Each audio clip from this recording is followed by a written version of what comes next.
So Ben Shapiro and Gavin Newsom recently spoke. I'm not about to watch the entire thing, but I did want to watch these four strapping young gentlemen discuss what happened. Ben Shapiro being one of them, Michael Knowles, Matt Walsh, and this guy. What's his name? I don't remember this guy. A lot of the women who wind up in the hospital because they were beaten by their boyfriends or husbands threw the first punch. The dad of the group, I guess. Let's just see what they let's see what their takeaway from it was. And Ben, you were just over with Mr. Slimy himself.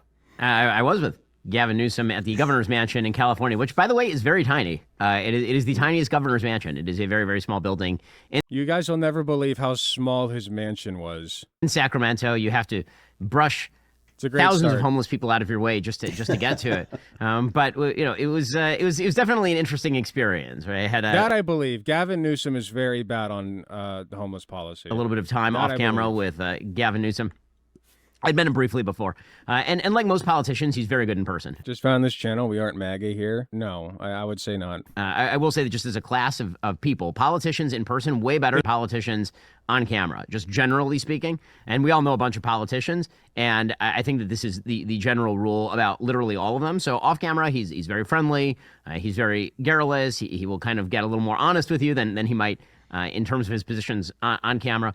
And then I was out there because he had invited me to come on his podcast. That's a podcast where he has, I guess, once every couple weeks, I believe. Usually it's somebody of the left. Occasionally he'll have somebody of the right. Famously, he had Charlie. Shapiro looks more evil than Darth Vader.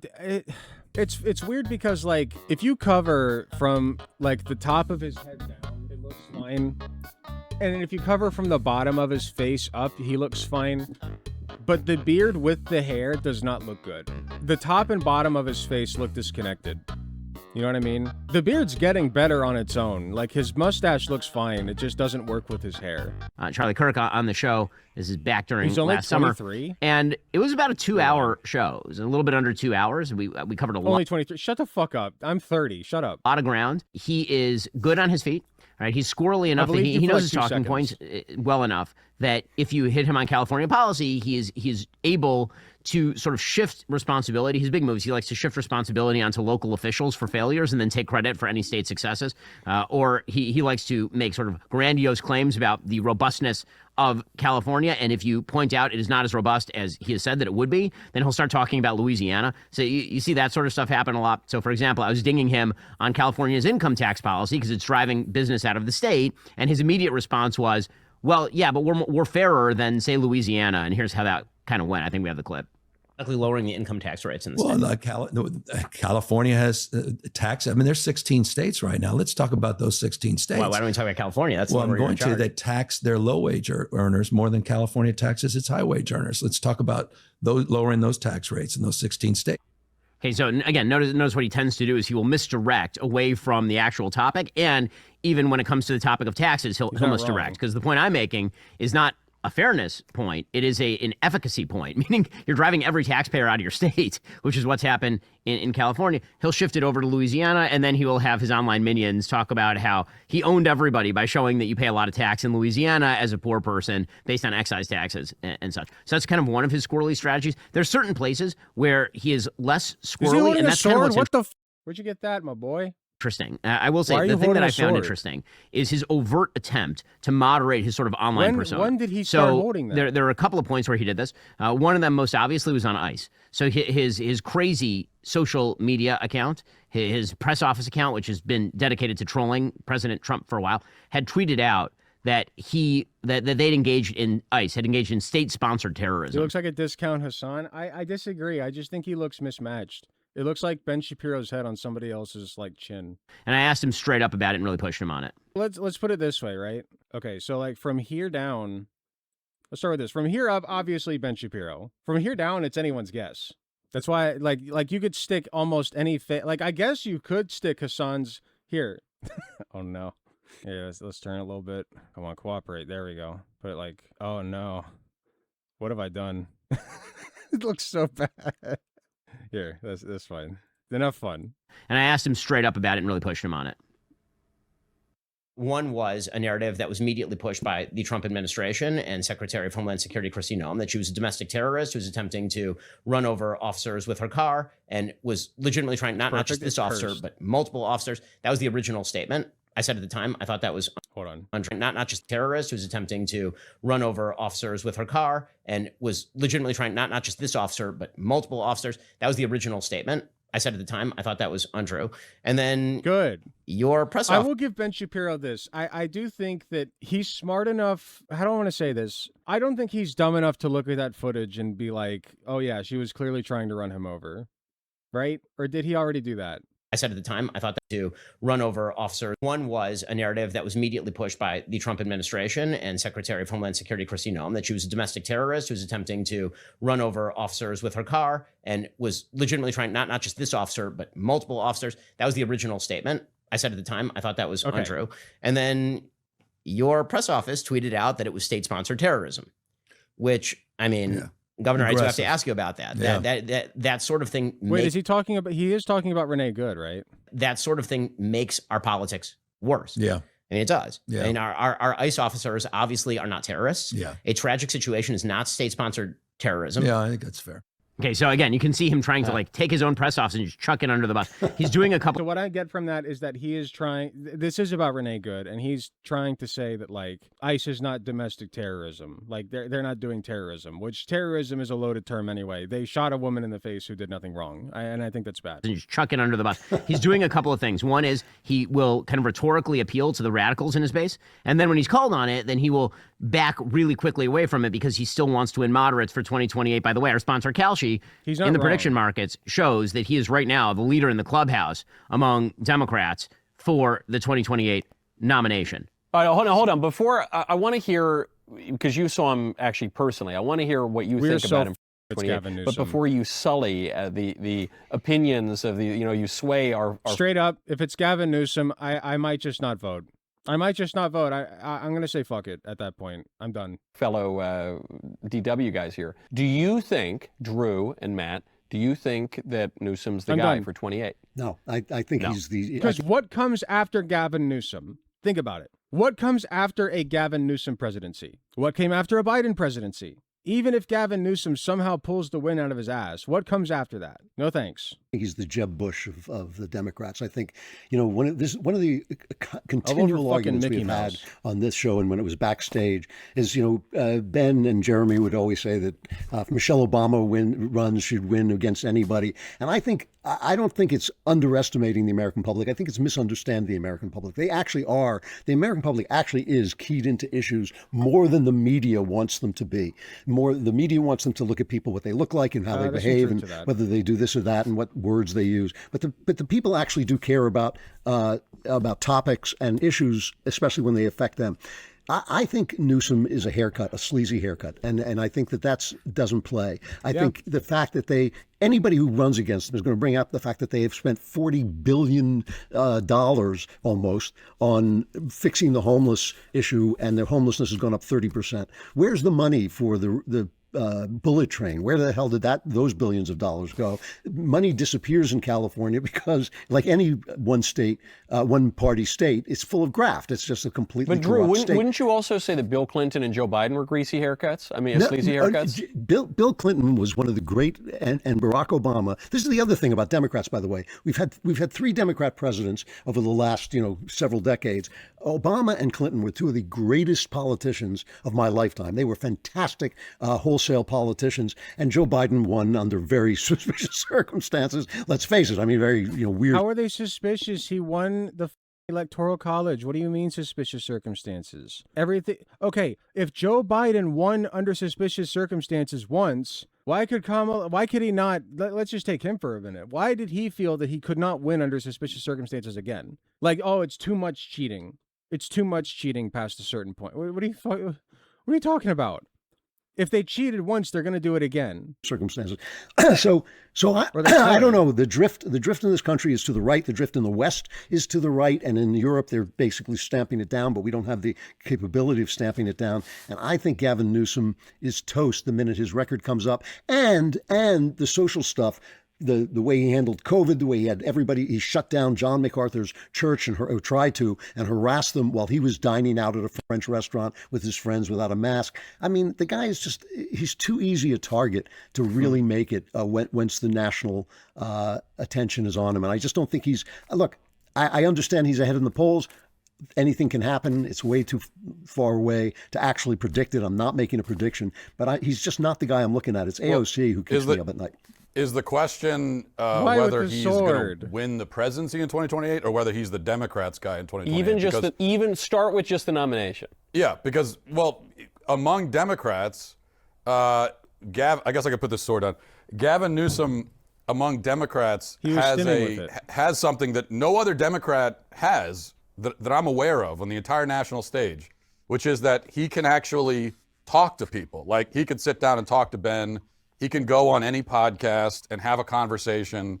And yeah, he's lying the entire time, but he's willing to do that. I mean, can you name any other Democrat at any level who could even potentially run for the presidency in 2028 who could go on, say, Joe Rogan and have a conversation for 2.5 hours? Gavin Newsom could easily do that. And again, although what he's saying is almost always false, everything he believes is wrong, and he's lying almost always, he's at least able to go do that in that environment. And he's the only not only the only Democrat in the field right now who could do that, he's the only Democrat in the last 20 years who has that kind of ability. I think that's true to an extent, but I think a lot of younger up-and-comers are up-and-coming. Like, Zoran Mamdani. Obviously he can't run for president and wouldn't because he just became mayor of New York, so he has other responsibilities anyway, even if he could run. I think that he inspired a lot of younger people to start running for office. I mean, we see Kat Abigzela, some others. I can't think of them off the dome. But, I really am hoping that if it's Gavin Newsom, it's over. It's over. Nobody will ever trust the Democratic institution ever again for anything if Gavin Newsom is their front man. Not happening. I'm done. I'm not playing the game if that happens. I've officially hit that point, okay? Pete Buttigieg is like the lowest I will go. The absolute lowest I will go.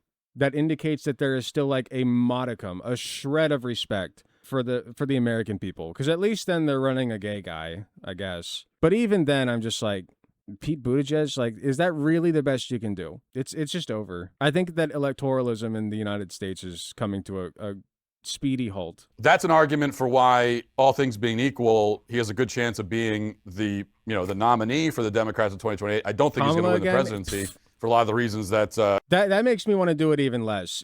Honestly, Gavin Newsom would be more respectful than another Kamala Harris ticket. That Drew just articulated. You think that J.D. Vance, assuming that J.D. is the presumptive nominee, you think J.D. would mog Gavin Newsom? Yes, I do think he would mog him. I agree. I do, but then... You think that J.D. would quote-unquote mog, as the kids say, Gavin Newsom? Mog, mog? You know what mogging is? Not that I know what mog means, but I think he would. No one apparently not. The problem for Gavin Newsom is that, the obvious thing for a Democrat is that he's a white male, and in a primary, would the Democrat voters be willing to say, hey, we tried a woman and she failed. We tried a black woman, she failed even worse. So now we're just going to go back to a white guy because they're the only ones who can win.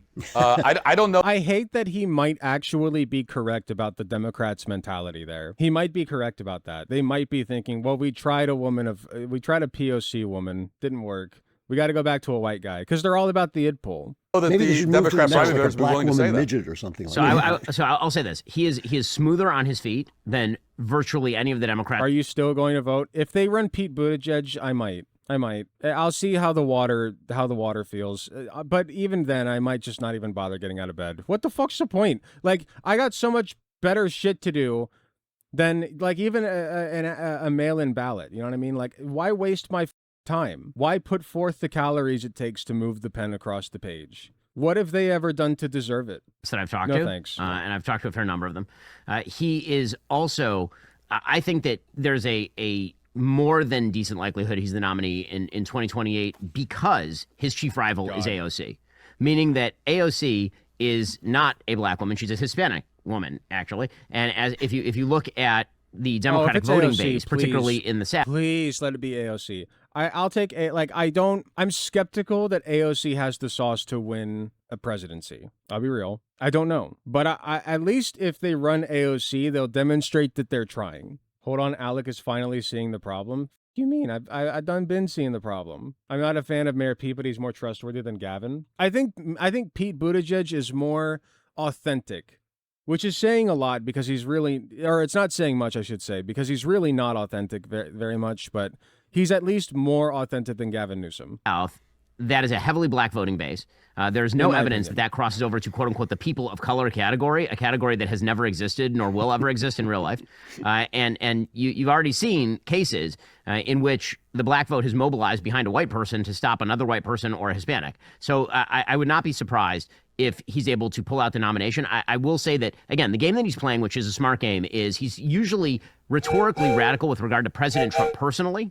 And with regard to Trump, that makes you real popular inside the Democratic Party. But he's trying to moderate on a lot of the issues where he actually is most radical. Like in that interview, he suggested that he's cooperating with ICE, which I find very difficult to believe, shall we say.